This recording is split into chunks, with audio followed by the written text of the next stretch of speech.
పెళ్ళైనా పండగైనా వేడుక ఏదైనా పట్టుచీరల ప్రత్యేక వేదిక వారాహి సిల్క్స్. రాజ్యసభ పదవులపై ఆంధ్రప్రదేశ్లో ఆసక్తికరమైనటువంటి చర్చ జరుగుతోంది. 2014 రాష్ట్ర విభజన తర్వాత పెద్దల సభలో ఎస్టీ మైనారిటీ సామాజిక వర్గాలకు అవకాశం ఇవ్వలేదు రాజకీయ పార్టీలు. ఏపీ నుంచి రాజ్యసభలో ఎస్టీ సామాజిక వర్గం నుంచి ప్రాతినిధ్యం దక్కలేదు. ఎస్సీ సామాజిక వర్గం నుంచి గొల్ల బాబురావుకు అవకాశం ఇచ్చారు వైఎస్ జగన్. 2009లో రాజ్యసభ సభ్యురాలుగా ఎస్టీ సామాజిక వర్గానికి చెందినటువంటి తడపట్ల రత్నాబాయిని కాంగ్రెస్ పార్టీ ఎంపిక చేసింది. ఎస్సీ సామాజిక వర్గం నుంచి జేడీ శీలంకు 2 సార్లు అవకాశం ఇచ్చింది కాంగ్రెస్. 2014 తర్వాత టీడీపీ నుంచి రాజ్యసభ పదవుల్లో ఎస్సీ, ఎస్టీ, మైనారిటీ సామాజిక వర్గాలకు ప్రాధాన్యత అసలే దక్కలేదు. రాష్ట్ర విభజన తర్వాత మైనారిటీలకు, ఎస్సీలకు అవకాశం ఇవ్వలేదు వైఎస్ఆర్సీపీ. దీనిపై మరిన్ని అప్డేట్స్ మా కరెస్పాండెంట్ కిరణ్ అందిస్తారు. కిరణ్, ఏంటి రాజకీయ సమీకరణాలు? దీనికి సంబంధించి ఎస్టీలు, మైనారిటీలకి సంబంధించి పార్టీలు ఎందుకు ఆ విధంగా చూస్తున్నాయి? అసలు టీడీపీ ఎస్సీలకు కూడా ఇవ్వనటువంటి పరిస్థితి ఉందనేటువంటి మాట. ఇప్పుడు ఈ సామాజిక వర్గాల నుంచి ఒక ఆలోచన అయితే వచ్చినటువంటి పరిస్థితి అయితే ఉంది. ఎలా చూడాలంటారు ఈ అంశానికి సంబంధించి అప్డేట్స్ ఏంటి? మురళి, 2014 రాష్ట్ర విభజన తర్వాత ఏదైతే మైనారిటీలకు, ఎస్సీలకు రాజ్యసభలో అవకాశం దక్కలేదనే ఒక ప్రచారము, ఆసక్తికరమైన చర్చ ఆంధ్రప్రదేశ్ రాజకీయాల్లో నడుస్తుంది. ఎందుకంటే ఇక్కడ ప్రధానంగా 2014 తర్వాత రెండు పార్టీలు కూడా దాదాపు కీలక సామాజిక వర్గాలు, అటు రెడ్డి ఇటు బీసీ, మరోపక్క కమ్మ సామాజిక వర్గానికి సంబంధించిన వారికి ఎక్కువ పదవులు దక్కాయనే ఒక ఆరోపణ అయితే ఉంది. అయితే 2014కు ముందు ఏదైతే కాంగ్రెస్ పార్టీ ఎక్కువ శాతం ఎస్సీలకు అవకాశం కల్పించిన ఘనత కూడా కాంగ్రెస్ పార్టీకి చెందుతుంది. ఎందుకంటే ఇక్కడ కాంగ్రెస్ పార్టీ 2009లో రత్నాబాయిని ఎస్టీ సామాజిక వర్గం నుంచి ఎంపిక చేశారు. అంతకు ముందు ఏదైతే జేడీసీలం 2009 తర్వాత జేడీసీలకు కూడా 2 సార్లు అవకాశం దక్కింది.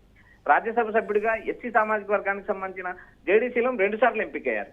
అయితే ఎస్టీ సామాజిక వర్గానికి సంబంధించి మనం గమనించినప్పుడు గతంలో కూడా 94-99 ప్రాంతంలో కూడా అరకు నుంచి కిషోర్ చంద్రదేవ్ లాంటి ఎస్టీ నేతకు కూడా రాజ్యసభలో కాంగ్రెస్ పార్టీ అవకాశం కల్పించింది. అయితే ఇక్కడ ప్రధానంగా రాష్ట్రం విడిపోయిన తర్వాత మైనారిటీలకు, ఇటు ఎస్సీ సామాజిక వర్గాలకు 2 ప్రధాన పార్టీలు అవకాశం ఇవ్వలేదనే ఒక చర్చ రాజకీయాల్లో విపరీతంగా జరుగుతుంది. ఎందుకంటే గతంలో బీసీలకు, ఎస్సీలకు, ఎస్టీలకు అందరికీ అవకాశం ఇస్తామంటూ రాజకీయ పార్టీలు ప్రగల్భాలు పలుకుతాయి. కానీ అటు లోక్సభలో ఎందుకంటే రిజర్వేషన్ ఉన్న నియోజకవర్గాల్లో ప్రాతినిధ్యం దక్కుతుంది. రిజర్వేషన్ లేకోకుండా ఏదైతే చట్టసభలు ఉంటాయో, పెద్దల సభ, రాజ్యసభ అనేది పెద్దల సభ, అతి ముఖ్యమైన సభ, అలాంటి చోట కాంగ్రెస్ పార్టీ మాత్రమే అవకాశం ఇచ్చింది, ప్రాంతీయ పార్టీలు అవకాశం ఇవ్వలేదని ఒక విమర్శ ఉంది. మరోపక్క మనము టీడీపీ దాదాపు 1984 నుంచి ఆ పార్టీ రాజకీయాల్లో, 83 నుంచి ఆ పార్టీ రాజకీయాల్లో కొనసాగుతుంది. అయితే వారు కూడా ఒక్కసారి మాత్రమే ఎస్సీ సామాజిక వర్గానికి సంబంధించిన నర్సింగ్ నాయక్ కు అవకాశం ఇచ్చారు. అది మాజీ ముఖ్యమంత్రి ఎన్టీ రామారావు హయాంలో జరిగింది. కానీ సీఎం చంద్రబాబు నాయుడు చేతికి టీడీపీ పగ్గాలు వచ్చిన తర్వాత దాదాపు అటు దళితులకు కానీ, ఇటు మైనారిటీలకు కానీ, ఎస్టీలకు కానీ దాదాపు అవకాశాలు కొంతమేరకు దూరం అయ్యాయనే ఒక ప్రచారం అయితే రాజకీయాల్లో నడుస్తుంది. మరోపక్క జగన్ 2011లో వైఎస్ఆర్సీపీ స్థాపించారు. వైఎస్ఆర్సీపీ స్థాపించిన తర్వాత మైనారిటీలకు, ఎస్సీలకు జగన్ అవకాశం ఇవ్వలేదనే ఒక విమర్శ అయితే ఇప్పటికి కూడా కొనసాగుతుంది. ఎందుకంటే జగన్ నేరుగా మొన్న జరిగిన రాజ్యసభ ఎన్నికల్లో రాజ్యసభ పదవుల్లో గొల్లబాబురావు, ఏదైతే పాయకరావుపేటకు సంబంధించిన గొల్లబాబురావుకు అవకాశం కల్పించారు. మిగిలిన వారిలో బీసీలకు అవకాశం ఇచ్చారు, ఆర్ కృష్ణయ్యకు అవకాశం ఇచ్చారు. ఆయన పార్టీకి రాజీనామా చేసి బీజేపీలో చేరారు. బీజేపీ రాజ్యసభ చేశారు. ఓవరాల్ గా మనం ఒక ఆసక్తికరమైన చర్చ రాబోయే మే, జూన్ లో రాజ్యసభ ఎన్నికలు జరుగుతున్నాయి. దాదాపు ఆంధ్రప్రదేశ్ రాష్ట్రం నుంచి 4 రాజ్యసభ సీట్లు ఖాళీగా ఉన్నాయి. ఈ నేపథ్యంలో ఈసారైనా ప్రధాన పార్టీ టీడీపీ అధికారంలో ఉంది. టీడీపీ కూటమి నుంచి ఎవరికైనా ఎస్సీలకు కానీ, మైనార్టీలకు కానీ అవకాశం దక్కుతుందా అనే చర్చ రాజకీయాల్లో నడుస్తుంది. మురళి, అంటే వచ్చే ఎన్నికల్లో ఈ అంశానికి సంబంధించి ఆయా సామాజిక వర్గాలు పార్టీలకు ఒక ఇండికేషన్ ఇవ్వబోతున్నాయనేది కూడా ఒక చర్చ జరుగుతోంది కదా. అంటే పార్టీలు మీరు మమ్మల్ని గుర్తించాలి, ఈ అంశాన్ని మీరు పరిశీలించకపోతే వచ్చే ఎన్నికల్లో మీరు మా దగ్గరకు వచ్చినప్పుడు కావచ్చు, లేకపోతే మీకు ఎన్నికల్లో ఏ విధంగా ఉంటుందనేది మీరు అప్పుడు చూస్తారనేటువంటి రీతిలో ఒక చర్చ అయితే నడుస్తోంది కదా ఆంధ్రప్రదేశ్లో. దీన్ని ఎలా చూడాలంటారు కిరణ్? మురళి, ఏదైతే రాజకీయాల్లో ప్రాంతీయ పార్టీలు కానీ, జాతీయ పార్టీలు కానీ కుల మత ప్రాంతాలకు అతీతంగా అవకాశాలు కల్పిస్తామంటూ పదే ప్రకటన చేస్తారు. ఇక్కడ జాతీయ కాంగ్రెస్ పార్టీ ఆ అంశం మనం గమనించినప్పుడు ఎక్కువ శాతం ఏదైతే బడుగు బలహీన వర్గాలకు అవకాశం కల్పించిన నేపథ్యం ఉంది. ఎందుకంటే నంది ఎల్లయ్య దాదాపు 2 సార్లు ఆయనకు రాజ్యసభ ఎస్సీ సామాజిక వర్గం నుంచి రాజ్యసభ సభ్యత్వం కల్పించారు. ఆయన కాంగ్రెస్ పార్టీ నుంచి దాదాపు 3 నుంచి 4 సార్లు ఎంపీగా గెలిచారు. జేడీసీలో 2009లో బాపట్ల పార్లమెంట్ స్థానం నుంచి ఓడిపోయారు.